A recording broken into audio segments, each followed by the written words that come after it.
మత్తయి సువార్త 2వ అధ్యాయము 13వ వచనాన్ని మనం చదువుకుందాం. వారు వెళ్ళిన తరువాత ఇదిగో ప్రభు దూత స్వప్నమందు యోసేపునకు ప్రత్యక్షమై, హేరోదు ఆ శిశువును సంహరింపవలెనని ఆయనను వెదకబోచున్నాడు గనుక నీవు లేచి ఆ శిశువును ఆయన తల్లిని వెంటబెట్టుకుని ఐగుప్తునకు పారిపోయి నేను మీతో తెలియజెప్పు వరకు అక్కడనే ఉండుమని అతనితో చెప్పాను.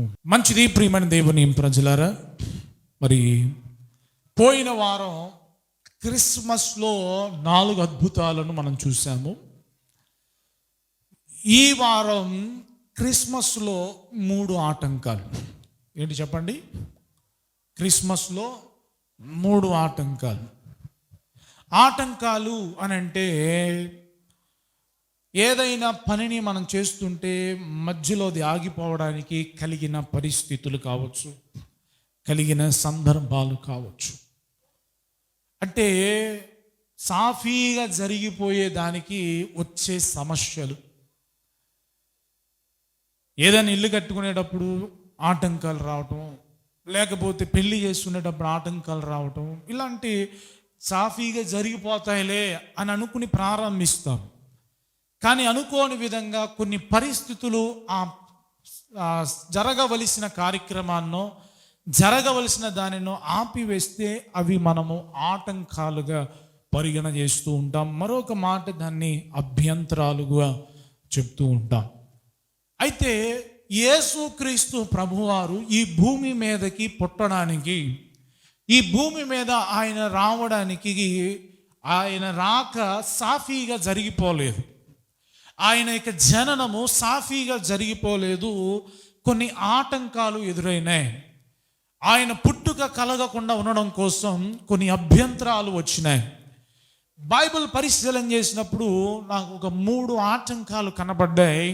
ఆ 3 ఆటంకాలను దేవుడు ఏ విధంగా అధిగమించాడు, దేవుడు ఏ విధంగా ఆ ఆటంకాలను అధిగమించి తన ఈ లోకానికి వచ్చాడు, దేవుడు ఏ విధంగా పనిచేశాడు, మన జీవితంలో కూడా ఆటంకాలు ఎదురైతే మనం ఏం చేయాలి, మన జీవితంలో ఎదురైన ఆటంకాలకు కారణం ఎవరు, ఇలాంటి విషయాలన్నీ కూడా ఈరోజు మనము ధ్యానం చేయబోతూ ఉన్నాం. దేవునికి స్తోత్రం చెప్తాం. హల్లెలూయా, హల్లెలూయా. మంచిది ప్రియమైన దేవుని ప్రజలరా, అసలు యేసుక్రీస్తు ప్రభు వారి యొక్క రాకకు ఆటంకం కలిగించడానికి ఎందుకు, అసలు ఏం పని? యేసుక్రీస్తు ప్రభు వారి రాకకు ఆటంకం కలిగించే వారు ఎవరుంటారు అని అంటే, ప్రియమైన దేవుని ప్రజలరా, ఆటంకం కలిగించడానికి కలిగిన ఏకైక వ్యక్తి సాతాను. ఎవరండి? సాతాను. ఈ సాతాను యేసయ్య రాకకు ఆటంకం కలిగించడానికి పన్నాగం కలిగి ఉంది, ఉద్దేశం కలిగి ఉంది. ఎందుకనంటే ఆయన ఈ లోకానికి గనక వస్తే నా రాజ్యం పడిపోతుంది, నా పాపములో శాపములో కొట్టుమిట్టాడుతున్న వారికి విమోచన కలిగిస్తాడు. కాబట్టి ఆయన రావడానికి వీలు లేదు. మన వంతుగా మన ప్రయత్నం మనం చేద్దామని సాతాను ఆటంకాలను కలుగజేసింది. దేవుడు ఆ సాతాను కంటే గొప్పవాడు కాబట్టి సాతాను యొక్క పన్నాగాలు ఆయన ఈజీగా ఏం చేశాడు? లయపరిచేసేసాడు. సాతాను కంటే దేవుడు గొప్పవాడు. సాతాను ఎక్కడ, దేవుడు ఎక్కడ? దేవుడు సర్వోన్నతుడు, సర్వశక్తిమంతుడు. సాతానును పడద్రోసి నిర్మూలన చేయగలిగిన శక్తి కలిగిన వాడు. కాబట్టి సాతాను ఎన్ని ఆటంకాలను యేసయ్య రాక విషయంలో కలుగు చేసిన దేవుడు దాన్ని ఈజీగా సునాయాసంగా దాని నుంచి బయటపడచేశాడు. దేవుడు రాక జరిగింది. ఈరోజు దాన్ని మనము సెలబ్రేట్ చేసుకోగలుగుతున్నాం. హల్లెలూయా, హల్లెలూయా. ప్రియమైన దేవుని ప్రజలారా, ఆటంకాలు అనేవి ఖచ్చితంగా సాతానే కలుగు చేస్తాడు. ఎవరు కలుగు చేస్తారు చెప్పండి? సాతానే కలుగు చేస్తాడు. సాతానే ఆటంకాలను కలుగజేస్తాడు. ఎలా కలుగు చేస్తాడంటే, వాడు ప్రత్యక్షమైపోయి వాడు మనకు కనబడి ఇదిగో నువ్వు ఈ పని చేయి, మాకు నీకు అడ్డుగా వచ్చేసి నిన్ను నెట్టేసో నిన్ను తోసేసో ఈ విధంగా ఆటంకాలు కలుగు చేయడు. కానీ వాడు ఏం చేస్తూ ఉంటాడంటే మనుషులలో వాడు వినియోగించుకుంటూ ఉంటాడు. ఎవరిని వినియోగించుకుంటాడు? మనుషులను వినియోగించుకుంటాడు. నీ భర్తనో, నీ భార్యనో, నీ బిడ్డలనో, నీ కుటుంబాన్నో, నీకు స్నేహితులనో, నీ బంధువులను, ఇరుగు పొరుగు వారినో, ఎవరో తెలియని అనామకులనో, ఎవరో ఒకరిని ఏదో ఒక విధంగా వాడు వినియోగించుకుని వాడు ఆటంకము కలుగు చేయడానికి ప్రయత్నం చేస్తాడు. అంతేకాని వాడు కనపడి ఆటంకము చేయడు. అయితే వాడే చేశాడని ఎట్లా చెప్పగలుగుతున్నారండి? సాతానే చేశాడు, మనుష్యుడు చేయలేదు అని మీరు ఎలా చెప్పగలుగుతున్నారంటే, నా ప్రసంగం చివరిలో దానికి తగిన క్లారిటీని మీకు అందిస్తాను. ఈలోపు మనము యేసుక్రీస్తు ప్రభువారి యొక్క రాకడకు ఏమేమి ఆటంకాలు జరిగినాయి, ఎన్ని ఆటంకాలు జరిగినాయని చెప్పానమ్మా? 3 ఆటంకాలు జరిగినాయని చెప్పాను. మొట్టమొదటి ఆటంకాన్ని మనం చూద్దాం. మత్తయి సువార్త 1వ అధ్యాయము 19వ వచనాన్ని మనం చదువుకుందాం. మత్తయి సువార్త 1వ అధ్యాయము 19వ వచనం. ఆమె భర్త అయిన యోసేపు నీతిమంతుడయ్యుండి ఆమెను అవమానపరచనొల్లక రహస్యముగా ఆమెను విడనాడ ఉద్దేశించెను. చాలు. యేసుక్రీస్తు ప్రభువారి యొక్క రాకడలో జరిగిన మొట్టమొదటి ఆటంకం ఏమిటి అని అంటే, యోసేపు మరియను విడిచిపెట్టేసేయాలి, మరియకు దూరంగా ఉండాలి, మరియను ఎడబాపాలి అనే ఒక ఆలోచన యోసేపుకు కలిగింది. ప్రియమైన దేవుని ప్రజలారా, దేవుడు భార్యాభర్తలను ఐక్యపరిచేవాడు, జతపరిచేవాడు. దేవుడు నరుడు ఒంటరిగా ఉండటం మంచిది కాదని సాటి అయిన సహాయాన్ని ఏర్పాటు చేసి భార్యాభర్తలను అన్యోన్యంగా ఐక్యతగా కలిసి జీవించాలని దేవుడు ఉద్దేశం కలిగి ఉన్నాడు. కానీ సాతాను యొక్క ఉద్దేశం ఏమిటంటే భార్యాభర్తలను విడగొట్టాలి. ఏం చేయాలా? విడగొట్టాల, ఎడబాపాల. వారు దేవునికి వ్యతిరేకంగా, దేవుని యొక్క ప్రణాళికకు వ్యతిరేకంగా వారు మారిపోవాలి. ఇది సాతాను యొక్క ప్రయత్నం. అయితే ఈ ప్రయత్నాల్లో సాతాను ఏం చేస్తాడంటే, సాతాను మనుష్యులను ఉపయోగించుకుంటాడు. ఎవరిని ఉపయోగించుకుంటాడండి? మనుష్యులను ఉపయోగించుకుంటాడు. ఏం చేస్తాడు అని అంటే, నీ భర్త గురించి నీకు చెడ్డగా వారి ద్వారా వీరి ద్వారా చెప్పిస్తాడు. నీ భార్య గురించి చెడ్డగా వారి ద్వారా వీరి ద్వారా చెప్పిస్తాడు. చెప్పించినప్పుడు ఏమవుతుంది అని అంటే, నీలో ఒక వ్యతిరేకమైన స్వభావం వస్తుంది, నీలో ఒక వ్యతిరేకమైన ఆలోచన వస్తుంది. ఇక నీ భార్యను ప్రేమించడానికో, నీ భర్తను ప్రేమించడానికో, అన్యోన్యంగా కలిసి జీవించడానికో, మరలా అదే ప్రేమ కలిగి జీవించడానికి అవకాశం ఉండదు. మెల్లిగా గొడవలు స్టార్ట్ అవుతాయి, మెల్లిగా భేదాలు స్టార్ట్ అవుతాయి, మెల్లిగా దూరము ఎడమైపోయే పరిస్థితులు వచ్చేస్తూ ఉంటాయి. ఇక సమాధానం ఉండదు, నెమ్మది ఉండదు. ఇక ఎందుకురా బాబు అన్నట్లుగా అటువంటి పరిస్థితులు సాతాను కలుగజేసి భార్యాభర్తలను విడిచిపెట్టాలని ప్రయత్నం చేస్తూ ఉంటాడు. ఇక్కడ గమనించండి, యోసేపుకు తన మరియను విడిచిపెట్టాలని అనుకుంటున్నాడు. ఎలా విడిచిపెట్టాలనుకుంటున్నాడు అని అంటే, తన భార్య కాబోతున్న భార్య గురించి చెడుగా తనకు వార్త వినపడింది. ఏం వినపడిందండి? చెడు వార్త వినపడింది. అందుకని విడిచిపెట్టాలని అనుకుంటున్నాడు, అందుకని ఎడబాపాలని అనుకుంటున్నాడు. అందుకని ఇక ఆమెకు ఎందుకు సంబంధం లేదులే, నాకు ఇక దూరం చెల్లు అని చెప్పేసి అనుకుంటున్నాడు. ఇది సాతాను యొక్క ప్రయత్నం. నేను ఎప్పుడూ ఒక ఉపమానం చెప్తా ఉంటాను, అది మీకు తెలుసు. కొత్తగా భార్యాభర్తలకి పెళ్ళయిందంట.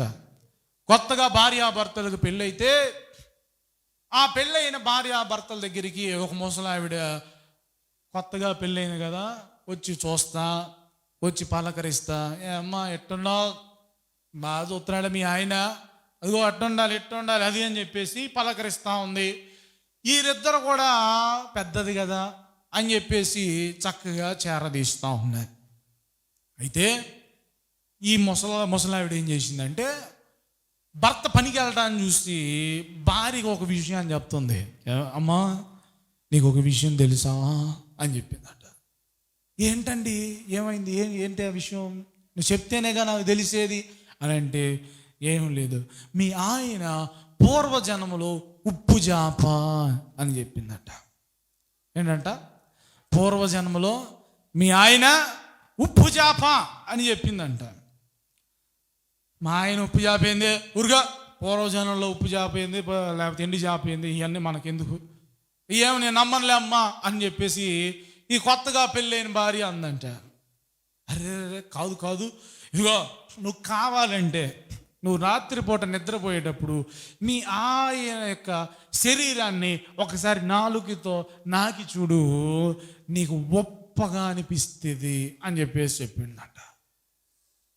సరే నువ్వు చెప్పావు కాబట్టి చూస్తా, చూసి నేను ఏ విషయం చెప్తా రేపు అని చెప్పేసి అందంట. సరే అని చెప్పేసి భార్య ఇది మనసులో పెట్టుకుంది. భర్త పని నుంచి వచ్చాడు. భర్త పని నుంచి రాగానే భార్య ఇంట్లో పని చేసుకుంటా ఉంటే భర్త దగ్గరికి వచ్చి మాట్లాడుతూ ఉందంట. ఇదిగో అయ్యా, నీకు ఓ విషయం చెప్పాలి, నీకు ఓ విషయం తెలుసా అనగానే మనలో ఏమొచ్చింది, ఆసక్తి వచ్చింది అనమాట, ఏందో తెలుసుకోవాలని. ఇక ఆయన కూడా ఏందో చెప్పమ్మా అన్నాడట. చెప్పమంటే ఆమె చెప్తా ఉందంట, ఇదిగో అయ్యా, మీ ఆవిడ పూర్వజన్మలో ఒక కుక్క అని చెప్పిందంట. ఏంటంట, పూర్వజన్మలో ఒక కుక్క అన్నాడు. ఊరుగా, పూర్వజన్మలో కుక్క ఏంది, అంత అందమైన అంత చక్కని భార్యను పట్టుకుని పూర్వజన్మలో కుక్క అంటావా, మా ఆవిడ అట్ట అంటావా ఇట్ట అంటావా, ఊరుగా, నేను నమ్మను ఇవన్నీ నాకు ఎందుకు అని చెప్పేసి అన్నాడట. కాదు నువ్వు ఇది తెలుసుకోవాలి, కావాలంటే నువ్వు రాత్రి నిద్రపోయేటప్పుడు మీ ఆవిడ నిన్ను నాకిద్ది నాలుకతో చూడు అని చెప్పేసి అందంట. ఆమెకు చెప్పాల్సింది ఆమెకు చెప్పింది, ఈయనకి చెప్పాల్సింది ఈమెకు చెప్పేసింది. సర్లే చూద్దాంలే అని చెప్పేసి అనుకున్నారట. వీరు రాత్రిపూట నిద్రపోతూ ఉన్నారు. రాత్రిపూట నిద్రపోతూ ఉంటే ఆ ముసలావిడ చెప్పిన విషయం అంతా కూడా మైండ్లో పనిచేస్తూ ఉంది. కళ్ళు మూసుకున్నారే కానీ భార్య నిద్రపోవట్లేదు, భర్త నిద్రపోవట్లే. వీరిద్దరు నిద్రపోకుండా ఆలోచిస్తూ ఉన్నారు. భర్త ఏమో భార్యను టెస్ట్ చేద్దామని ఆలోచిస్తూ మెల్లిగా దగ్గరకు వచ్చి ఆ చెయ్యి మీద ఇట్లా నాకిందంట. నాకంగానే ఉప్పగా అనిపించిందంట. ఊరే ముసలి చెప్పింది కరెక్టే, ఎంత కరెక్టే, మా ఆయన పూర్వజన్మలో ఏంటి ఉప్పు జాఫే అని నిర్ధారణ చేసేసుకున్నాయి. భర్త ఇది చూసి నిద్రపోలేదుగా, ఇది చూసి ఇది నిజంగానే పూర్వజన్మలో కుక్కే అని ఆయన కూడా నిర్ధారణ చేసుకున్నాడట. ఇప్పుడు ఇద్దరికి కన్ఫామ్ అయిపోయింది. కన్ఫామ్ అయిపోగానే తెల్లవారిపోయిన తర్వాత భర్తకి టిఫిన్ పెట్టింది, భోజనం పెడితే కూరలో ఉప్పు చాలా, ఏంది ఓ కూర టేస్ట్ చూసావా, అసలు ఎంత సప్పగా ఉంది, ఇంత సప్పుడు ఎవరైనా తింటారని చెప్పేసి భర్త అరుస్తూ ఉన్నాడంట. భర్త అరుస్తూ ఉంటే భార్య అంటుందంట, ఉప్పు చేపకి ఎంత ఉప్పు వేసినా ఏం సరిపోయిద్ది అని చెప్పేసి ఆమె అరుస్తుందంట. ఎంత ఉప్పు చేసినా ఏం సరిపోతుంది, ఉప్పు చేపకి చాలు, ఆ మొహానికి సరిపెట్టుకోవడం తెలియదా నీకు అని చెప్పేసి ఆవరుస్తుందంట. ఆవరుస్తూ ఉంటే ఈయన ఎందుకే ఆ రకంగా అరుస్తున్నావు, పూర్వజన్మలో నువ్వు కుక్కవు కాబట్టి కుక్కలాగా ఆ రకంగా అరుస్తున్నావు, నన్ను కుక్క అంటావా లేకపోతే నన్ను ఉప్పు చేప అంటావా అని చెప్పేసి వీరిద్దరిని ఏం చేశారు, గొడవ పెట్టేసుకున్నారు. ఇంతకీ వీళ్ళిద్దరు గొడవ కలగడానికి కారణం ఎవరంటారు, అదో ఆ ముసలావిడ. ఆ ముసలావిడ చెప్పిన విషయాలను ఈ భార్యాభర్తలు నమ్మేసి ఇక లేనిపోని సమాధానం లేని, నెమ్మది లేని పరిస్థితులు ఇవన్నీ కూడా కలుగుతూ ఉన్నాయి.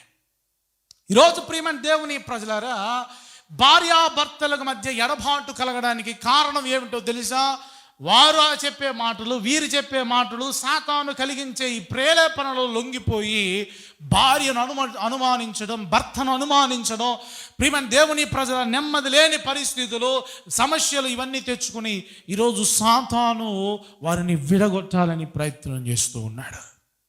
ఎవరో చెప్పిన మాటలు నువ్వెందుకు నమ్ముతున్నావు? నీ భర్త గురించి నీకంటే వారికి ఎక్కువ తెలుసా, నీకెక్కువ తెలుసా? నీ భార్య గురించి నీకెక్కువ తెలుసా, వారికి ఎక్కువ తెలుసా?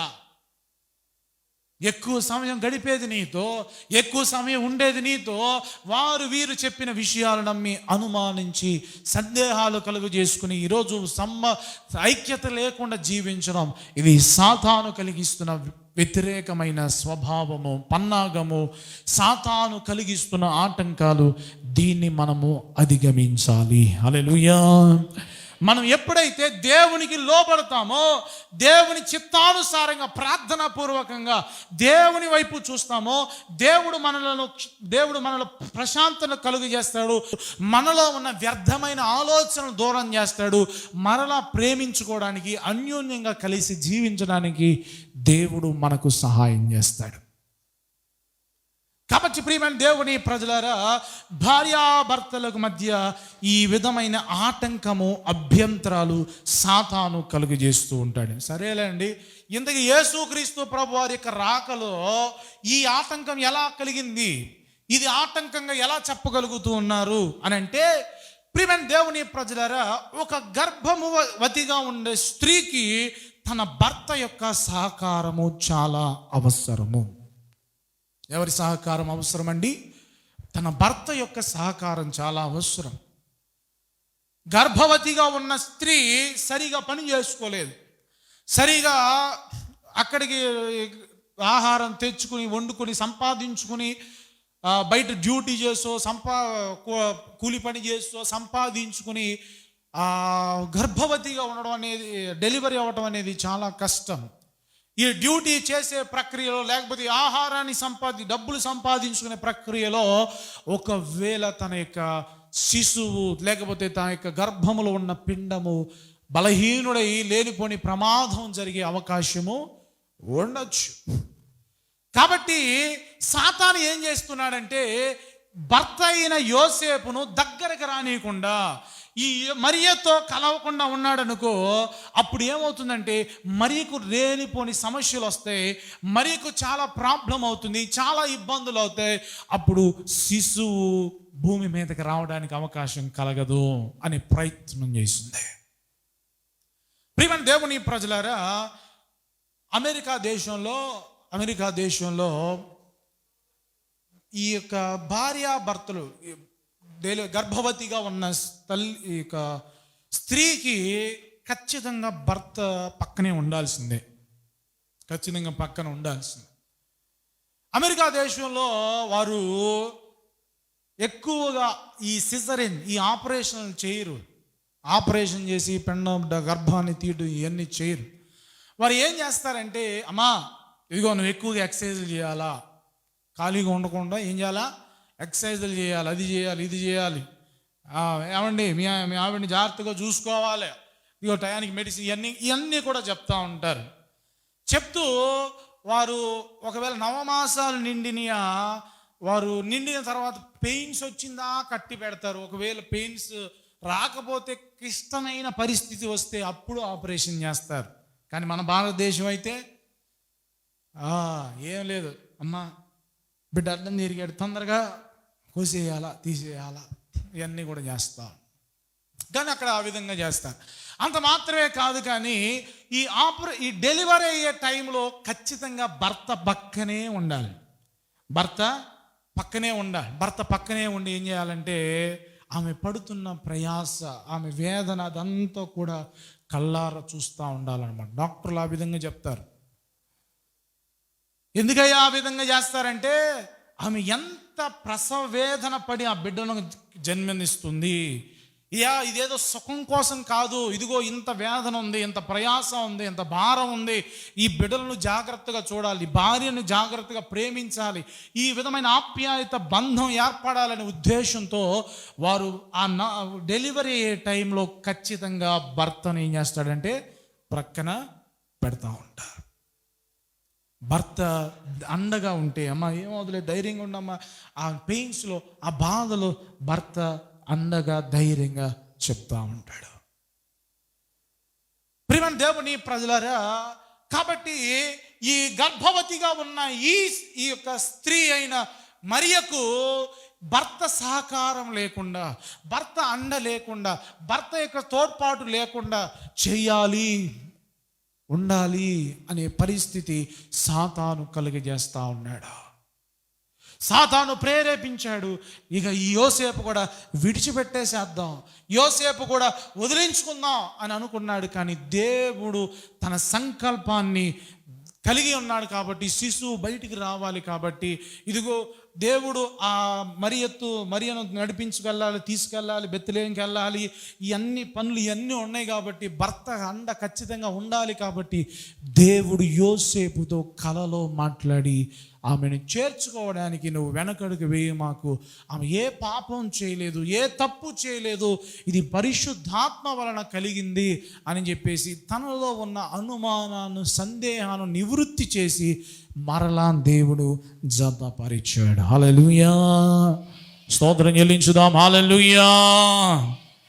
ప్రియ సహోదరి సహోదరుడు, ఈరోజు నీ యొక్క వైవాహిక జీవితంలో ఒకవేళ ఇటువంటి సాతాను ఆటంకాలలో నీవు ఉండొచ్చేమో, ఒకవేళ ఇటువంటి పరిణామాల్లో నీవు ఉండొచ్చేమో, సాతాను కలిగిస్తున్న ఈ యొక్క ప్రేరేపణలో నీవు లొంగిపోకుండా ఉండాలి అని అంటే ఖచ్చితంగా దేవుని పైన నువ్వు ఆధారపడు, ప్రార్థన చేయి, దేవుని పైన విశ్వాసం ఉంచు, దేవుని చిత్తానుసారంగా నీవు నడు.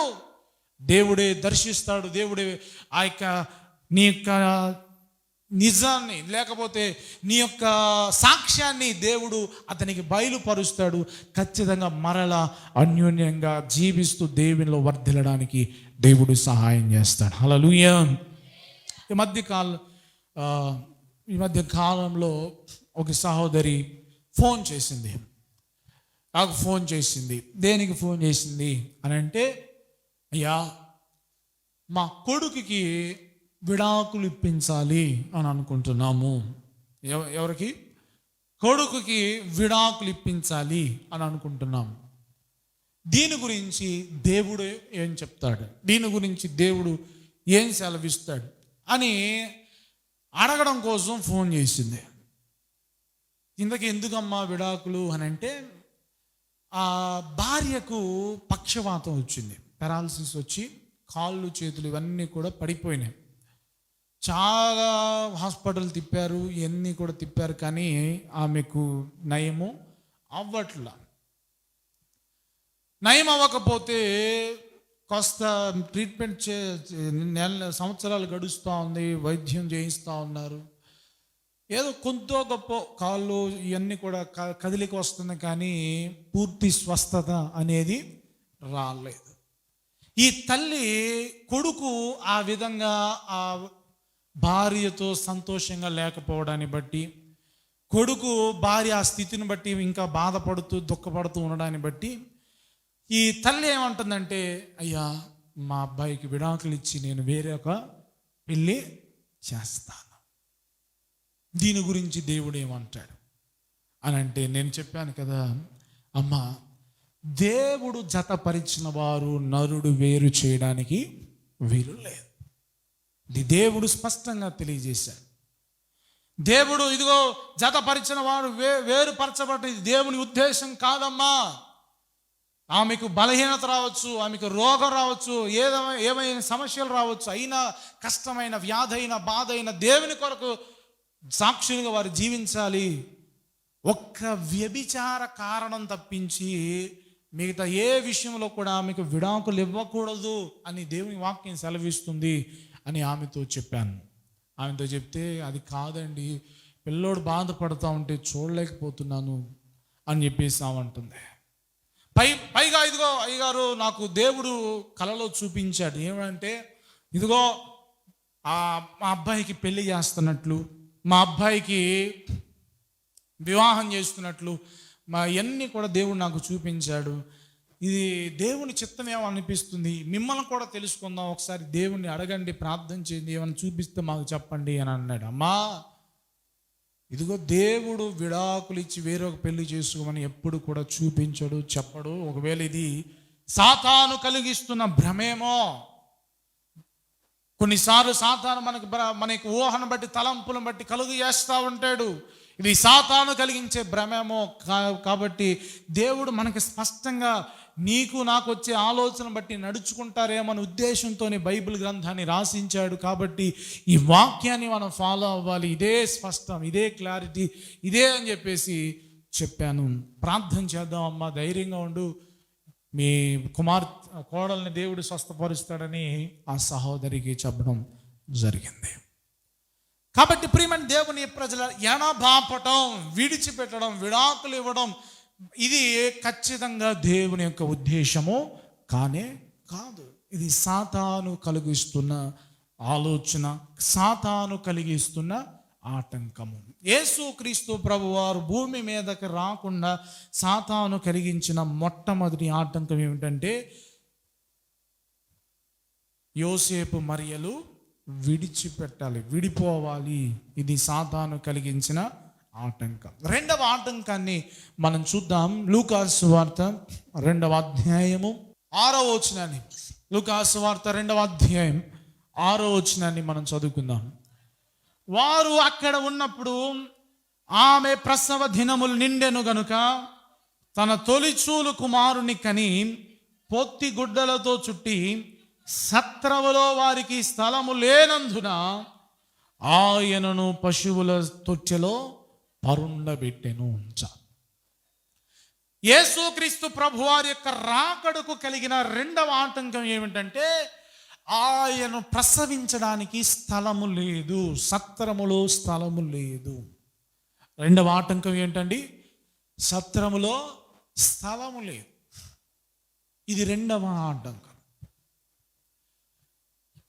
ఇంతకీ సత్రం దాకా వెళ్ళాల్సినంత అవసరం ఏమొచ్చింది అని అంటే, ఈ యొక్క యోసేపు మరియలు వారు ప్రజా సంఖ్య రాయించుకోవడం కోసం, యోసేపు మరియ వీరిద్దరూ కూడా దావీదు యోసేపు దావీదు వంశంలో వాడు కాబట్టి వీరు కైసూరు ఓగస్తు యొక్క ఆజ్ఞను బట్టి ఏ వంశం వారు ఏ ప్రాంతానికి చెందారో అక్కడికి వెళ్ళి మీరేం చేయాలంటే జనాభా లెక్కల్లో రాయించుకోవాలి.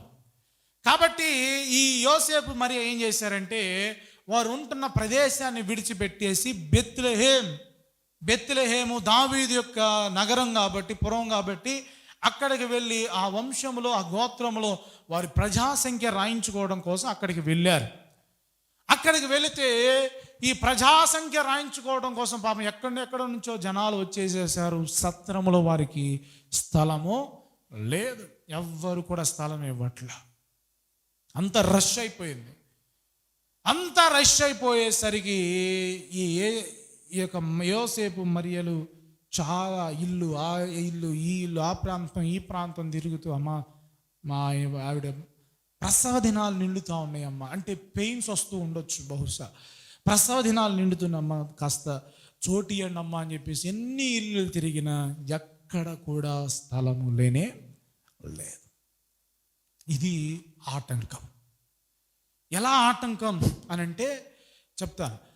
ఇప్పుడు సాధారణంగా మనం ఏదన్నా బస్సులో ఏదైనా ట్రైన్లో వెళ్తున్నప్పుడు ఒక ప్రెగ్నెంట్ స్త్రీ, గర్భవతిగా ఉన్న స్త్రీ కనుక నిలబడింది అనుకోండి, సీటు దొరక్క నిలబడితే ఏం చేస్తారు? మీరైతే ఏం చేస్తారు?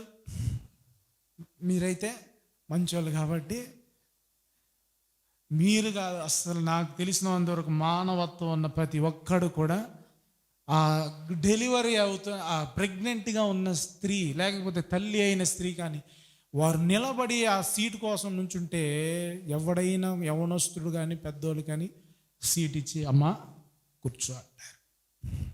ఇది మానవత్వం. ఇది సహజంగా ప్రెగ్నెంట్ అయిన లేడీ పట్ల చూపించే జాలి. ఎవరైనా అయ్యా మా ఆవిడికి నొప్పులు వస్తున్నాయి, అయ్యా బాబు కాస్త హాస్పిటల్ తీసుకెళ్ళినారా అంటే ఖచ్చితంగా వస్తాడు. ఖచ్చితంగా జాలిపడి చూపించడానికి ప్రయత్నం చేస్తాడు. కానీ అండి ఆ రోజుల్లో యేసుక్రీస్తు ప్రభువారు పుట్టడానికి ఆమె ప్రసవ దినాలు నిండుతూ ఉండగా, ఆమె నొప్పులు పడుతూ ఉండగా అంతమంది ఇల్లులు అడిగితే, లేకపోతే సత్రం అడిగితే ఎవ్వరు కూడా స్థలం ఇవ్వట్లేదంటే ఇది సాతాను కలిగిస్తున్న ఆటంకం కాదా? మీరు వెళ్ళిపోయిన అర్జెంట్గా ఆ పాప నవమాసాలు మోసుకున్న ఆ అమ్మాయి వచ్చింది, మీరెందుకు వెళ్ళిపోండి, నేను ఉన్నవారిని ఖాళీ చేసి పంపించే మనస్తత్వం కలిగి ఉండాల్సింది పోయి లేదు పడే అని అంటున్నాడు. ప్రియమైన దేవుని ప్రజలరా, ఒక డెలివరీ అయ్యే స్త్రీ సరిగా కాన్పు జరగకపోతే ఖచ్చితంగా బిడ్డ ఏమైపోతాడు? చనిపోవచ్చు. తల్లి ప్రాణానికి కానీ ఇరువురికి ప్రమాదము కలుగుతుంది. డెలివరీ చక్కగా జరగాలి. మన సంఘంలోనే శృతి అనబడిన బిడ్డ గురించి తెలుసు. ఆ పిల్ల కూడా డెలివరీ అవుతున్న సమయంలో వాళ్ళ అమ్మగారు వాళ్ళు చీరాల హాస్పిటల్కి తీసుకెళ్ళారు. చీరాల హాస్పిటల్కి తీసుకెళ్తే పొద్దు నుంచి సాయంత్రం దాకా చూసుకుందా లేదంట, పట్టించుకుందా లేదంట. సాక్ష్యం కూడా చెప్పింది ఇక్కడ. ఆ తర్వాత ఆమె ఏడుస్తూ ఉంది, బాధపడతా ఉంటే మొత్తానికి కాదులే అని చెప్పేసి కర్లపాలెం తీసుకెళ్తే అక్కడ మాట్లాడి చేస్తే, మా టయానికి తీసుకొచ్చావు, లేకపోతే చాలా ప్రమాదం అయ్యేది అని చెప్పి అక్కడ డెలివరీ చేసి ఆ బిడ్డను తీశారు. చక్కని కుమారుని దేవుడు అనుగ్రహించాడు. హల్లెలూయా. అంటే డెలివరీ అనేది చక్కగా జరగకపోతే శిశువు ప్రాణం పోయే, తల్లి బిడ్డ ప్రాణం పోయే అవకాశం ఉంటుంది. తల్లి క్షేమంగా ఉంటే బిడ్డల కడుపులో ఉన్న శిశువు కూడా క్షేమంగా ఉంటాడు. ఈ స్థలం కోసం అటు తిరిగి ఇటు తిరిగి డెలివరీ అయ్యే పరిస్థితి సరిగా జరగకపోతే ఆటోమేటిక్గా ప్రాణం పోతుంది. ఆటోమేటిక్గా యేసయ్య రాక ఆటంకం జరిగిపోయిద్దని చెప్పేసి సాతాను ప్రయత్నం చేశాడు. మనుష్యులలో ఆ విధమైన వ్యతిరేకతను కలుగజేశాడు. మనుష్యుల్లో ఆ విధమైన స్వార్థాన్ని కలుగజేశాడు. మనుష్యులు ఆ విధమైన కఠినమైన మనస్సును కలుగజేశాడు. కానీ నా దేవుడు ఒకరిని ప్రేరేపించి ఏం చేశాడంటే పశువుల తొట్టెలో, పశువుల పాకను దేవుడు అనుగ్రహించాడు. హల్లెలూయా, హల్లెలూయా. స్థలం లేకపోయినా పర్వాలేదమ్మా, పశువుల పాక ఇదిగో అయ్యా, పశువుల పాక కావాలని అడిగారు వాళ్ళు. అడగల, దేవుడే వారికి అతనికి ప్రేరేపించి అమ్మ పశువుల పాక ఉంది తీసుకోండి. పశువుల పాకలో ఒక అద్భుతాన్ని చెప్తాను. పశువుల పాకలో పశువులకి ఏం జరుగుతుంది తెలుసా? డెలివరీ అవుతుంది. పశువులకి ఎక్కడ డెలివరీ అవుతుంది? పశువుల పాకలోనే మ్యాక్సిమం అవుతుంది. నా యేసయ్యకు అదే హాస్పిటల్ అయింది, అదే డెలివరీ అయ్యే స్థలం అయింది. అక్కడే చక్కగా ప్రసవం అవడానికి దేవుడు నడిపించాడు. హల్లెలూయా, హల్లెలూయా. మనుషులు వ్యతిరేకించవచ్చు, మనుషులు కఠినంగా మారిపోవచ్చు, మనుషులు ప్రియమైన దేవుని ప్రజలు సహకరించకపోవచ్చు, కఠినమైపోవచ్చేమో, కానీ దేవుడు వేరొక అవకాశాన్ని ఏర్పాటు చేశాడు.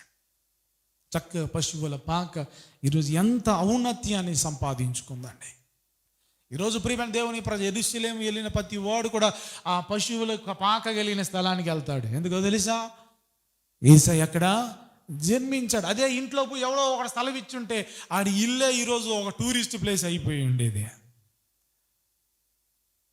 కానీ సాతాను ఆ విధమైన ఆటంకాలు కలుగజేస్తాడు.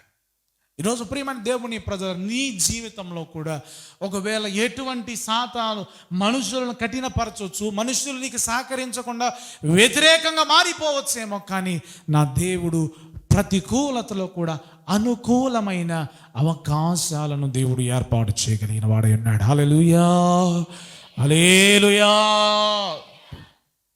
కాబట్టి యేసయ్య పుట్టుకలో కలిగిన రెండవ ఆటంకం ఏమిటంటే స్థలము దొరకలేదు. మూడవ ఆటంకంలోనికి మనం వెళ్దాం. మత్తయి సువార్త 2వ అధ్యాయం, మత్తయి సువార్త 2వ అధ్యాయము 16వ వచనాన్ని మనం చదువుకుందాం. ఆ జ్ఞానులు తన్ను అపహసించిరని హేరోదు గ్రహించి బహు ఆగ్రహము తెచ్చుకొని తాను జ్ఞానుల వలన వివరముగా తెలుసుకునిన కాలమును బట్టి బెత్లెహేములోను దాని సకల ప్రాంతములలోనూ 2 సంవత్సరములు మొదలుకొని తక్కువ వయసు గల మగ పిల్లలందరినీ వధించెను. యేసయ్య పుట్టుకలో కలిగిన మూడవ ఆటంకం ఏమిటంటే హేరోదు రాజు చంపాలి. ఎవరిని చంపాలని? యేసయ్యను ఒక విషయాన్ని చెప్తాను, చెప్పి నేను ముందుకు వెళ్తాను. అదేంటంటే యేసయ్య పుట్టక ముందు ఆటంకం జరిగింది, యేసయ్య పుట్టే టైంలో ఆటంకం జరిగింది, యేసయ్య పుట్టిన తరువాత కూడా ఆటంకం జరిగింది. యేసయ్య పుట్టక ముందు చెప్పాలి. యేసయ్య పుట్టక ముందు ఏం జరిగింది? యేసయ్య పుట్టేటప్పుడు, యేసయ్య పుట్టిన తర్వాత మూడవ ఆటంకాన్ని చూస్తున్నా. సరే, యేసయ్య మొత్తానికి భూమి మీద వచ్చాడు, భూమి మీద జన్మించాడు. జన్మిస్తే ఈ సాతాను ఏం చేసిందంటే ఈ పుట్టిన ఈ శిశువును చంపడానికి ఒక ప్రయత్నం చేసింది. ఎలా ప్రయత్నం చేసింది? ఏం జరిగింది? ఏంటి ఆటంకం అని ఆలోచన చేస్తే, యేసయ్య పశువుల పాకలో పుట్టిన తర్వాత కొన్ని రోజులకి వారు ఒక ఇంట్లో వారు నివాసం చేస్తూ ఉన్నారు. మరియా, యోసేపు అలాగే యేసు ప్రభు వారు నివాసం చేస్తూ ఉంటే ముగ్గురు జ్ఞానులు వారు ఆకాశంలో ఉన్న నక్షత్రాన్ని చూసి యూదులకు రాజు పుట్టాడని చెప్పేసి ఆ రాజును పూజించడానికి వెళ్దామని చెప్పేసి వారు వచ్చి సరాసరి యేసయ్య దగ్గరికి రాకుండా ఈ హేరోదు రాజు దగ్గరికి వెళ్ళారు. యూదులకు రాజుగా పుట్టినవాడు ఎక్కడ? అరే, మా ఆవిడేం ప్రెగ్నెంట్ ఏం కాదు, మా యొక్క అంతఃపురంలో కూడా ఎవరు డెలివరీ అయిన వాళ్ళు లేరు. ఈ విధంగా ఉండగా ఎవరు ఎక్కడ పుడతాడు ఏంటి అని చెప్పేసి గ్రంథాలు తెప్పించండి అని చెప్పేసి గ్రంథంలో చెప్పిస్తే, అయ్యా బెత్లెహేములో పుడతాడని చెప్పాడయ్యా. సరేనయ్యా, మీరేమైనా వెళ్ళి చూస్తే నాకు కూడా చెప్పండి. సరే అని చెప్పేసి వెళ్తే వీరు ఆ తారను చూసి సరాసరి యేసయ్య ఉన్న స్థలం ఇంటి దగ్గరికి వచ్చి యేసయ్యను పూజించి తిరిగి హేరోదు దగ్గరికి వెళ్ళి ఆ సమాచారము చెప్పాలి అని అనుకున్నారు. అనుకుంటే ఈలోపు రాత్రి అయిపోయింది. రాత్రి అయిపోతే దూత ప్రత్యక్షమై స్వప్నమందు కనబడి చెప్తుంది కదా, మీరు వచ్చిన ప్రదేశంలో వచ్చిన స్థలంలో వెళ్లకుండా తిరిగి వేరొక స్థలంలోనికి మీరు వెళ్ళండి. సరేనని చెప్పేసి దూత కదా, దేవుని దూత మరలా మనల్ని ఏమైనా చేసిద్దా అని చెప్పేసి రాజుగారి కంటే దూతే డేంజర్ అని చెప్పేసి ఈ జ్ఞానులు వేరొక మార్గంలో గుండా వెళ్ళిపోయారు. ఒక రోజు అయిపోయింది, 2 రోజులు అయిపోయింది, 3 రోజులు అయిపోయింది, 4 రోజులు అయిపోయింది, 5 రోజులు అయిపోయింది, వారం అయిపోయింది. ఇది వస్తానన్న జ్ఞానులు ఏందిరా రాలేదు ఇంకా అని చెప్పేసి మొత్తానికి వాళ్ళు నన్ను మోసం చేశారు. వాళ్ళు చెప్పిన సమాచారాన్ని బట్టి చూస్తే వాళ్ళు ప్రయాణం చేయడానికి సుమారుగా 2 సంవత్సరాలు పట్టిందంట. సో పుట్టి 2 సంవత్సరాలు అయి ఉంటుంది కాబట్టి 2 సంవత్సరాల లోపు పిల్లలందరినీ కూడా చంపేసేయండి. ఆ బెత్లెహేము చుట్టుపక్కల ప్రాంతంలో ఉన్న 2 సంవత్సరాల మగ పిల్లలందరినీ కూడా మీరేం చేయాలా? చంపేసేయండి. వాళ్ళని మోసం చేశారు. ఆ రాజు నేనుండగా వేరొక రాజు పుడతాడా? నా అంతఃపురంలో నా కొడుకు పరిపాలన చేయాలి కానీ వేరొక రాజు ఎట్ట పుడతాడు? చంపేసేయండి అని చెప్పేసి ఆజ్ఞ ఇస్తే ప్రియమైన దేవుని ప్రజలారా, ఈ హేరోదు ఆజ్ఞను బట్టి ఆ బెత్లెహేము చుట్టుపక్కల మగ పిల్లలందరినీ కూడా చంపేశాడు. కానీ యేసయ్యను దూత ఈ రాజుగారు ఆజ్ఞ రావకముందే, రాజుగారి ఆజ్ఞ సెలవీయకముందే దూత ఏం చేసిందంటే, యోసేపు నువ్వు బయలుదేరు, బిడ్డకు ప్రమాదం ఉంది కాబట్టి నువ్వు బయలుదేరి ఐగుప్తులో ఉండు, నేను మరలా చెప్పేంత వరకు నువ్వు అక్కడే ఉండు. సరేనని చెప్పేసి రాత్రి బయలుదేరి ఐగుప్తులోనికి వెళ్ళిపోయారు. తర్వాత రాజు శాసనం వచ్చేసింది, పిల్లలందరినీ చంపేశాడు. రాజు అనుకున్నాడు యూదులకు రాజుని అనగా యేసయ్యను చంపేశారు. యేసయ్యను పుట్టిన తర్వాత కూడా చంపాలి అనబడిన ఆటంకాన్ని మనం చూస్తూ ఉన్నాం. కానీ దేవుడు ఆశ్చర్య రీతిగా ఏం చేశాడండి? తప్పించాడు. ప్రియమైన దేవుని ప్రజలారా, మన జీవితంలో కూడా ఒకవేళ ఏ వ్యక్తి అయినా మనకు హాని చేయాలని, ఏ వ్యక్తి అయినా మనలో దేవుని కొరకు నమ్మకంగా జీవిస్తుంటే, దేవుని చిత్తానుసారంగా మనం నడుస్తూ ఉంటే, మనకి ఎవరు హాని చేయాలన్నా, ఎవరు ఏ కీడు చేయాలన్నా, ఎవరు మనలను పతనం చేయాలన్నా, దాడి చేయాలన్నా, ఏది చేయాలన్నా ఒకవేళ వారి ఆలోచన కలిగి ఉండొచ్చేమో, కానీ నా దేవుడు మనం ఆయన చిత్తానుసారంగా నడుస్తుంటే వాటన్నిటి నుంచి ఆయన మనల్ని విడిపించగలిగిన వాడై ఉన్నాడు. హల్లెలూయా, హల్లెలూయా. ఈరోజు ప్రియమైన దేవుని ప్రజలారా, సినిమాకి వెళ్ళడానికి ఆటంకాలు కలగకపోవచ్చు, మన మందు తాగడానికో త్రాగడానికి ఆటంకాలు కలగకపోవచ్చు, వ్యభిచార పాపం చేయడానికి ఆటంకాలు కలగకపోవచ్చు, కానీ నువ్వు దేవుని సన్నిధానానికి వస్తుంటే నీకు ఆటంకాలు ఎదురవుతున్నాయా? నీవు బాప్తీసం తీసుకోవాలనుకుంటే నీకు ఆటంకాలు ఎదురవుతున్నాయి. ఎందుకు బాప్తీసం అప్పుడే, ఎందుకు, ఏ వయసు అయిపోయింది నీకు? ఆటంకం కలుగుతుందంటే ఎవరు కలిగిస్తున్నారు? ఈడే కలిగిస్తాడు. నువ్వు ఆత్మీయంగా ఎదగాలి, ఆత్మీయంగా జీవితంలో వర్ధిల్లాలనుకుంటుంటే నువ్వు ఎదగనీయకుండా దేవుని చిత్తానుసారంగా నడవకుండా ఈ సాతాను మనుష్యులను ఈ విధంగా ఆటంకాలుగా కలుగజేస్తూ ఉంటాడు.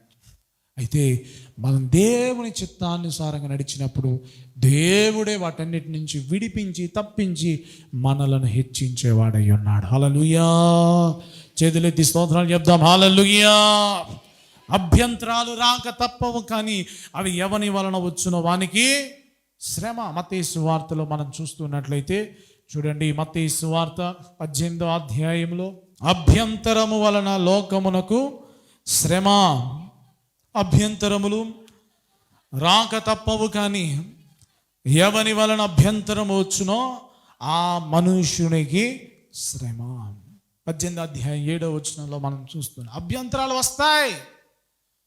నువ్వు దేవుని చిత్తానుసారంగా నడుస్తున్నప్పుడు, నువ్వు నమ్మకంగా దేవుని పని చేస్తూ ఉన్నప్పుడు, నమ్మకంగా దేవుని కొరకు నువ్వు జీవిస్తున్నప్పుడు, ఆత్మీయ జీవితంలో నువ్వు ముందుకు కొనసాగుతున్నప్పుడు అభ్యంతరాలు, ఆటంకాలు వస్తాయి. నువ్వు చక్కగా ఉద్యోగం చేసుకుంటా ఉంటే నీకు ఆటంకాలు వస్తాయి. నువ్వు చక్కగా వ్యాపారం చేసుకుంటా ఉంటే ఆటంకాలు వస్తాయి. చక్కగా నీ పని నువ్వు చేసుకుంటా ఉంటే ఆటంకాలు వస్తూ ఉంటాయి. చక్కగా ఇదిగో ఏదో నీవు జీవిస్తూ ఉంటే ఆటంకాలు వస్తాయి. రాక తప్పవు, వస్తాయి. దేవుడు చెప్పాడు, కానీ ఎవని వలన వచ్చునో వానికే శ్రమ. ప్రియదేవుని బిడ్డ, అభ్యంతరాల ఆటంకాలు చూసి నువ్వు వెనకడుగు వేయి. మాకు దేవుడు తప్పించుకునే మార్గాన్ని నీకు చూపిస్తాడు. అనుకూలపరిచే పరిస్థితులను దేవుడు బయలుపరుస్తాడు. ఆ విధంగా నువ్వు ముందుకు సాగిపోవాలి. ఇక్కడ హేరోదు ఏం చేశాడండి? యేసయ్య రాకకు అభ్యంతరం కలుగు చేశాడు, ఆటంకం కలుగు చేశాడు, చంపేయాలని ఆటంకం కలుగు చేశాడు. యేసు ప్రభువు లేకుండా చేద్దామనే ఆలోచన కలిగి ఉన్నాడు. కానీ వాక్యం చెప్పినట్లు ఆ హేరోదుకే శ్రమ వచ్చింది. ఏమొచ్చిందండి? హేరోదుకే శ్రమ వచ్చింది. ఏంటా శ్రమ? కొన్ని రోజులకి హేరోదు చనిపోయాడు. ఏమైపోయాడండి? చూడండి 19వ వచనం. హేరోదు చనిపోయిన తర్వాత ఇదిగో ప్రభువు దూత ఐగుప్తులో యోసేపునకు స్వప్నమందు ప్రత్యక్షమై, నీవు లేచి శిశువును తోడుకొని ఇశ్రాయేలు దేశమునకు వెళ్ళుము, శిశువు ప్రాణం తీయజూచుచుండి వారు చనిపోయిరని చెప్పాను. చూడండి, 16వ వచనంలో చంపాలనుకున్నాడు, ఆజ్ఞ పంపించాడు. 17, 18 2 వచనాల తర్వాత చరిత్రను చూస్తూ ఉంటే హేరోదు చనిపోయాడు. బహుశా ఒక వారమో ఒక నెల, ఎన్ని రోజులు తెలియదు, కానీ షార్ట్ టైంలోనే తన ప్రాణాన్ని కోల్పోయాడు. తను అనుకున్నాడు, నా రాజరికాన్ని నేను కాపాడుకోవాలి. తను అనుకున్నాడు, నేను రాజ్యాన్ని పరిపాలన చేయాలి. తను అనుకున్నాడు, నేనే ఇశ్రాయేల్ దేశానికి రాజుగా ఉండగా, నేను రాజుగా ఉండ వేరొక రాజు ఎవడు పుడతాడు? ఈ ఆటంకాన్ని అధిగమించాలి, దీన్ని తొలగించుకోవాలనుకున్నాడు. కానీ అది దేవుని చిత్తం కాబట్టి, దేవుని చిత్తానికి వ్యతిరేకంగా ఆటంకాలు కలుగజేశాడు కాబట్టి ఆ అభ్యంతరం వలన హేరోదుకే శ్రమ వచ్చింది. ఈరోజు ప్రియ దేవుని బిడ్డ గమనించు, నీ ఆత్మీయ జీవితంలో కానీ నువ్వు దేవుని చిత్తానుసారంగా వెళ్తూ ఉంటే ఆటంకాలు ఎదురవుతున్నాయా, అభ్యంతరాలు ఎదురవుతున్నాయా? కలగవచ్చు, కానీ అది ఎవని వల్ల వచ్చునో వానికే శ్రమ. కాబట్టి 3 ఆటంకాలను నేను చెప్పడం జరిగింది. ఒకటి, యోసేపు విడిచిపెడతాం, యేసయ్యకు స్థలం లేకపోవటం, హేరోదు చంపాలని. యేసయ్య పుట్టక ముందు ఆటంకం, పుట్టేటప్పుడు ఆటంకం, పుట్టిన తర్వాత కూడా ఆటంకం. యేసయ్యను చంపాలనుకున్నాడు. ప్రియమైన దేవుని ప్రజలారా, ఒక విషయం చెప్పమంటారా? యేసయ్య పుట్టిన తర్వాత చంపాలనుకోవడం మాత్రమే కాదు, ఆయన బ్రతికి ఉన్నప్పుడు కూడా అనేక మంది శాస్త్రులు, పరిసయ్యులు యేసయ్యను చంపాలనుకున్నారు. కానీ దేవుడు యేసయ్యను ఏం చేశాడు? తప్పించాడు. యేసయ్య తనంతటికి తానే సరెండర్ అయిపోయి శిలువ మరణానికి అప్పగించుకుని తన ప్రాణాన్ని అప్పగించాడే, కానీ ఎవ్వరూ కూడా తన ప్రాణాన్ని తీయడానికి అవకాశం లేదు. ఈరోజు ప్రియమైన దేవుని ప్రజలారు, ఈరోజు కూడా చాలామంది యేసయ్య పుట్టకుండా ఆటంకం పరుస్తున్నాడు, యేసయ్యను చంపాలనుకుంటున్నారు. అదేంటండి పాస్టర్ అంత మాట అన్నారు? ఈ రోజుల్లో కూడా యేసయ్యను పుట్టకుండా చంపడం ఏంటి అని అంటే, బాప్తీసం పొందకుండా నువ్వు ఆటంకం పరుస్తున్నావంటే యేసయ్యను చంపడం కాదా? ఒకడు క్రొత్తగా జన్మించడం, యేసయ్యను తన హృదయంలోనికి ఆహ్వానించుకోవడం, అది యేసయ్య పుట్టకుండా చేయడం కాదా? ఈరోజు దేవుని నమ్మకుండా, యేసుక్రీస్తు ప్రభువారిని విశ్వసించకుండా, ఆయన కొరకు జీవించకుండా నీవు వారిని ఆటంకపరుస్తున్నావంటే యేసయ్యను చంపడం కాదా? ఈరోజు అనేక మంది దేవుని ఎరగని వారు దేవుని సువార్తకు ఆటంకంగా, దేవుని బిడలకు ఆటంకంగా కలుగు చేస్తూ ఉన్నారంటే యేసయ్యను చంపడానికి కాదా? అభ్యంతరాలు రాక తప్పవు, కానీ ఎవని వలన వచ్చునో వానికి శ్రమ. ఇంకో విషయం చెప్పమంటారా? అన్యుల వలన దేవుని ఎరగని వారు యేసుక్రీస్తు ప్రభువారిని చంపడం, యేసు ప్రభువారు పుట్టకుండా చేయటం అది ఒక ఎత్తు అయితే, యేసయ్యను ఎరిగి యేసయ్యను తెలుసుకున్న వారే యేసయ్యను చంపేస్తున్నారు. ఎట్లా చంపేస్తున్నారో తెలుసా? హెబ్రీయులకు రాసిన పత్రిక 6వ అధ్యాయం, హెబ్రీయులకు రాసిన పత్రిక 6వ అధ్యాయం 4వ వచనాన్ని మనం చదువుకున్నట్లయితే, ఒకసారి వెలిగింపబడి పరలోక సంబంధమైన వరమును రుచి చూచి పరిశుద్ధాత్మలో పాలివారై దేవుని దివ్య వాక్యమును, రాబోవు యుగ సంబంధమైన శక్తుల ప్రభావమును అనుభవించిన తరువాత తప్పిపోయిన వారు తమ విషయంలో దేవుని కుమారుని మరలా సిలువ వేయచ్చు బాహాటముగా ఆయనను అవమానపరచు చూచుచున్నారు గనుక మారు మనసు పొందినట్లు అట్టి వారిని మరలా నూతన పరచుట అసాధ్యం. ఒకసారి వెలిగించబడి పరలోక సంబంధమైన వరములను రుచి చూసి దేవుని దివ్య వాక్యాన్ని తెలుసుకుని, యేసయ్య దేవుడు, యేసయ్య రక్షకుడు అని ప్రియమైన దేవుని ప్రజలు తెలుసుకుని ఆయన కొరకు జీవిస్తూ మారు మనసు పొంది బాప్తీసం పొంది ఏమైపోయారంట? తప్పిపోయారు. తప్పిపోయిన వారు ఏం చేస్తున్నారో తెలుసా? యేసయ్యను బాహాటముగా సిలువ వేస్తున్నారు, అంటే యేసయ్యను చంపేస్తున్నారు. అన్యులు చేయడం కాదు, దేవుని ఎరిగిన వారు, దేవుని తెలుసుకున్న వారే యేసుక్రీస్తు ప్రభువారిని చంపాలనుకుంటున్నారు. అట్టి వారిని నూతన పరచుట చూడండి. బాప్తిజం పొంది వెనకడికి చేసిన వారు ఉన్నారనుకోండి, లోకంలో కలిసిపోయిన వారు ఉన్నారనుకోండి, ఏం చేస్తారు? యేసయ్యని తిడతారు, ప్రార్థన చేసేవారిని తిడతా ఉంటారు, దేవుని మందిరానికి వెళ్ళే వారిని దూషిస్తూ ఉంటారు, ప్రియమైన దేవునికి వ్యతిరేకంగా నడుచుకుంటూ ఉంటారు. దేవుడు లేదు, ప్రార్థన లేదు, గీత లేదు, దేవుని సన్నిధి లేదు. ఎవరు వారు అని అంటే ఒక్కసారి వెలిగించబడిన ఏం చేస్తున్నారు? యేసయ్యను చంపాలి. ఆ రోజు హేరోదు చంపాలనుకుంటే ఈరోజు ఎప్పటికీ క్రైస్తవులు అనేకులు యేసయ్యను చంపాలని చూస్తూ ఉన్నారు. ప్రియ దేవుని బిడ్డ, ఆయనకి వేరుగా ఉండి మనం ఏమి సాధించలేం. మరలా నూతన పరుచుట అసాధ్యం, మరలా నువ్వు దేవుని వైపు తిరగడం అసాధ్యం అని సెలవిస్తుంది. అటువంటి మనస్తత్వంలోనికి మనం వెళ్లకుండా యేసయ్య మనలో పుడితే, యేసయ్య పుట్టుకకు మనం సహకరిస్తే, అనగా యేసయ్యతో మనం జీవిస్తే అది మనకు, మన కుటుంబాలకు ఆశీర్వాదకరము. హల్లెలూయా, హల్లెలూయా. కాబట్టి యేసయ్య పుట్టుకకు ఏం కలిగినాయండి? ఆటంకాలు. ప్రారంభంలో చెప్పాను, ఈ ఆటంకాలు ఎవరు కలుగు చేస్తారు? సాతాను కలుగు చేస్తాడు. ఎలా కలుగు చేస్తాడు? దానికి ఆధారం ఏముంది అని అంటే చూడండి, మత్తయి సువార్త 16వ అధ్యాయము 23వ వచనం. అయితే ఆయన పేతురు వైపు తిరిగి, సాతానా, నా వెనుకకు పొమ్ము, నీవు నాకు అభ్యంతర కారణమై ఉన్నావు.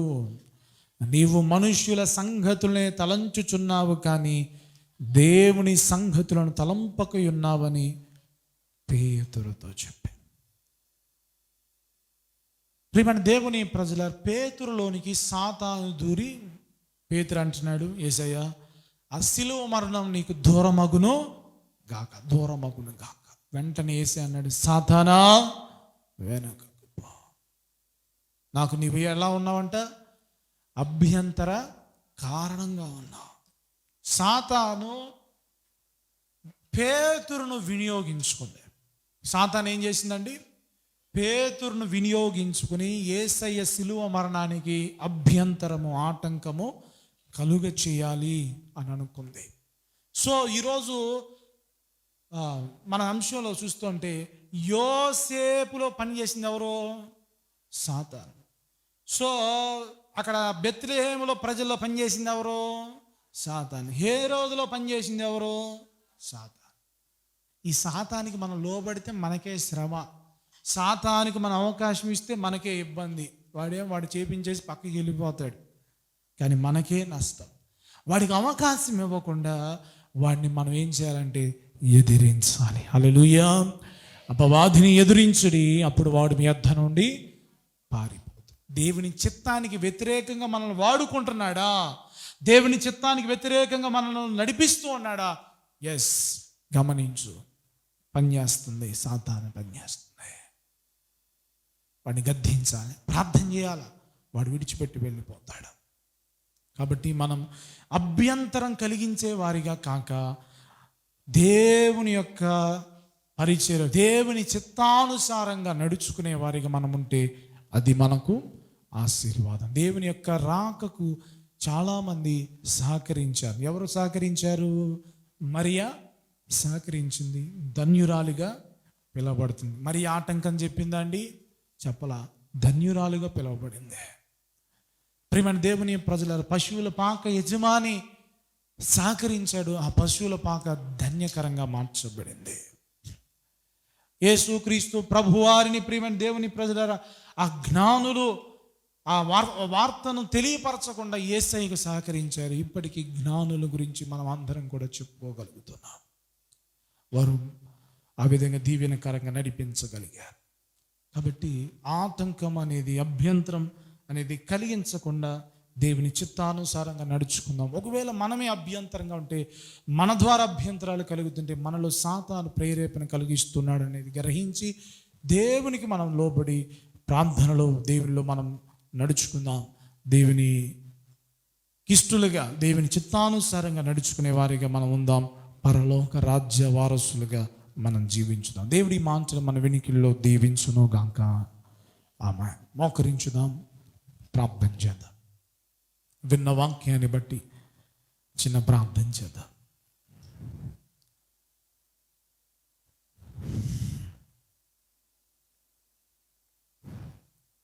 నీ జీవితంలో కూడా ఆటంకాలు ఎదురవుతున్నాయా?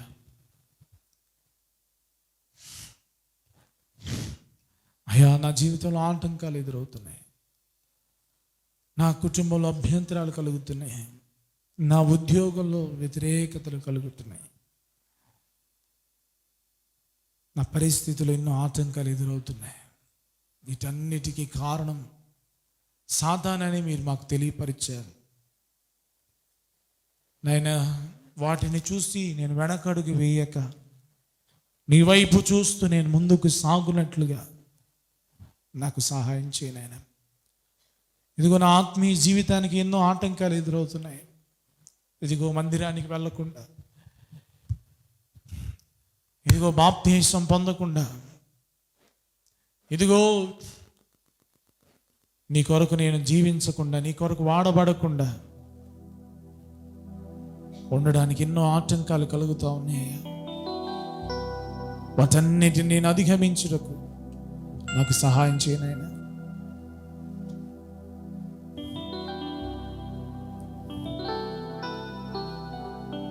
ఎన్నోసార్లు కృంగిపోయావు కదా, నాకే ఎందుకు ఈ ఆటంకాలు, నాకే ఎందుకు ఈ యొక్క అభ్యంతరాలు ఎదురవుతున్నాయి. బాధపడిన పరిస్థితులు నీకున్నాయా? దేవుడు నీకు అనుకూలపరచడానికి ఆయన సిద్ధంగా ఉన్నాడు. నీకు మార్గాన్ని చూపిస్తాడంతే. దాని నుంచి ఎలా బయటపడాలో నువ్వు దేవునికి లోబడితే, నువ్వు దేవుని కొరకు జీవిస్తే, దాని నుంచి నువ్వు ఎలా అవుట్ అవ్వాలో, అధిగమించాలో మార్గాన్ని చూపించే దేవుడు.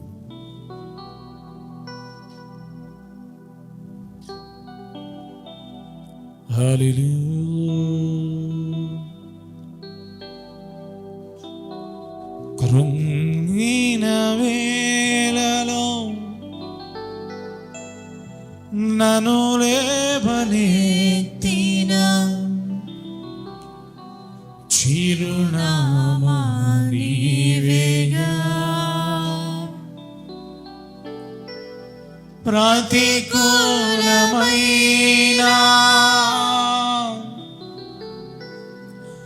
పరిస్థితులన్నీ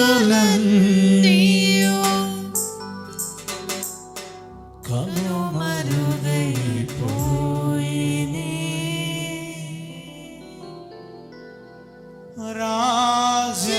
రాజమార్గములో నన్ను నడుపుచున్నా రాజు నీవేగా. వండర్ఫుల్ నీ కృప నిత్యముండును, నీ కృప నిత్య జీవము, నీ కృప వివరింప నా తరమా యేసయ్యా. నీ కృప నిత్యముండును, నీ కృప నిత్య జీవము, నీ కృప వివరింప నా తరమా యేసయ్యా. నీతివంతుల గుడారాలలో వినబడుచున్నది రక్షణ సంగీత సునాదము. నీతివంతుల గుడారాలలో వినబడుచున్నది రక్షణ సంగీత సునాదము.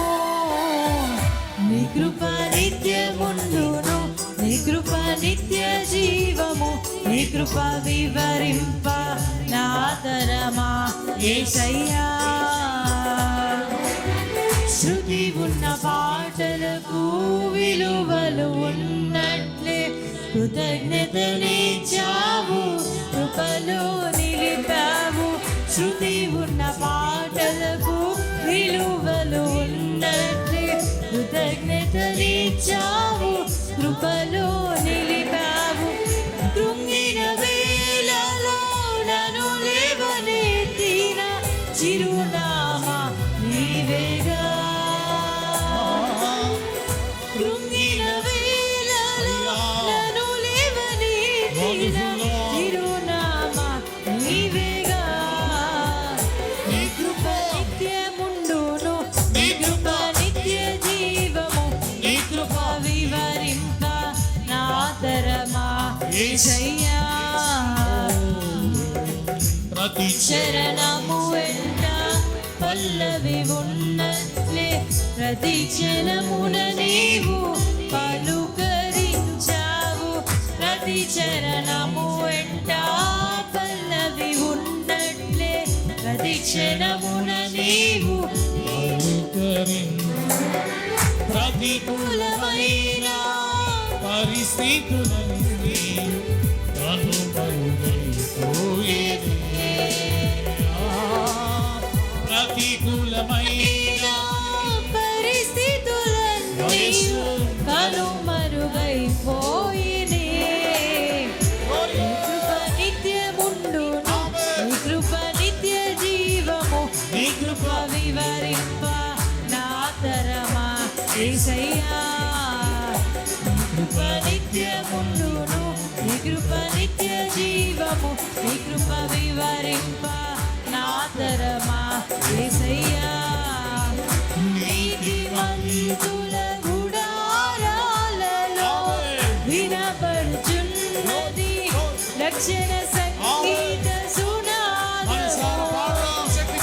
నీతిమంతుల గుడారాలలో వినబడుచున్నది రక్షణ సంగీత సునాదము నీతిమంతుల గుడారాలలో వినబడుచున్నది రక్షణ సంగీత సునాదము నీతిమంతుల గుడారాలలో వినబడుచున్నది రక్షణ సంగీత సునాదము నీ కృప నిత్యముండును నీ కృప నిత్య జీవము నీ కృప వివరింప నా తరమా యేసయ్యా నీ కృప నిత్యముండును నీ కృప నిత్య జీవము నీ కృప వివరింప నా తరమా యేసయ్యా నిత్యముండును కృప నిత్య జీవము కృప వివరింప నా తరమా ప్రతికూలమైన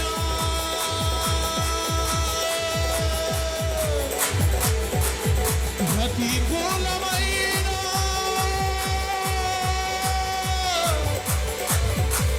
ప్రతికూలమైన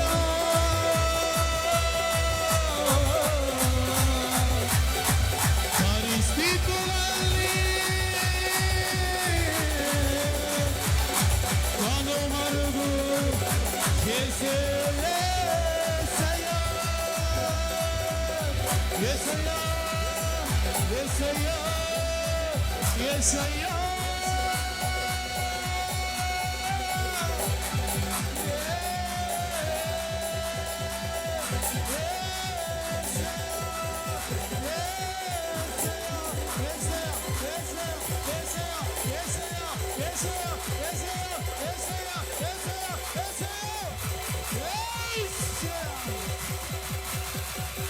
Fire of the Spirit, fire of the Holy Ghost, fire of the Holy Spirit.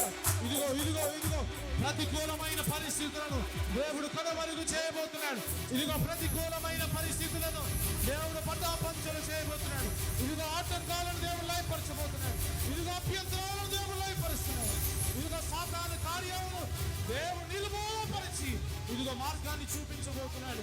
ఇదిగో దేవుడు నిన్ను నడిపించబోతున్నాడు. ఇదిగో దేవుడు సహాయం చేయబోతున్నాడు. ఇదిగో ఆశీర్వాదకరంగా నీవు ఉండబోతున్నాడు. ఇదిగో దీవెనకరంగా నీ జీవితంలో మేలుడు పొందకపోబోతున్నావు. బిగ్గరగా చప్పట్లు కొట్టు, బిగ్గరగా చప్పట్లు కొట్టు, బిగ్గరగా చప్పట్లు కొట్టు. శక్తి కొలది ఇదిగో పొందుకో ఆశీర్వాదాలు. ఇదిగో పొందుకో ఆశీర్వాదాలు. ఇదిగో పొందుకో దేవుని శక్తి